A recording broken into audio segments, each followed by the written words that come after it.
వణుకుతున్న చేతులతో మొత్తాన్ని కలిపేశాడు. ఆత్రంగా ఒక ముద్ద తీసి నోట్లో పెట్టుకున్నాడు. వెంటనే నీళ్లు తాగాడు. బాగా మంటగా ఉందనుకుంటా.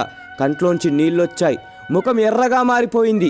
ఎదురుగా ఉన్న నెయ్యి వైపు చూశాడు, కానీ అడగడానికి ధైర్యం చాలట్లేదనుకుంటా. అలాగే ఉండిపోయాడు. అయ్యో, ఎంత దారుణం! పాపం పెద్దాయన. వాళ్ళు తినడం అయిపోయింది. అందరూ లేచారు. ఆ పెద్దాయన కూడా చెంబులో నీళ్లు మొత్తం తాగేసి లేచి బయటకు వచ్చి చుట్టూ చూశాడు. అప్పుడు ఆయనకు నేను కనబడ్డాను. నా దగ్గరికి వచ్చి నా ముందు ఆ అన్నం పడేశాడు. ఒక్క క్షణం నా కంట్లో నీళ్లు తిరిగాయి. పెద్దాయనా, నీ ఆకలి తీరకపోయినా నా ఆకలి తీరుస్తున్నావు. నీ రుణం ఎలాగైనా తీర్చుకుంటా అని మనసులో అనుకొని నేను కొన్ని మెతుకులు తిని కొన్ని మెతుకులు గొంతున బట్టి గూటికి చేరి పిల్లల ఆకలి తీర్చాను. సరిగ్గా 26 రోజుల తర్వాత అనుకుంటా, ఎప్పటిలాగే వేట కోసం ఏటి మీదుగా వెళ్తున్నా ఏటి ఒడ్డున ఎవరికో పిండం పెడుతున్నారు. కాసంత తినడానికి ఏమైనా దొరక్కపోదా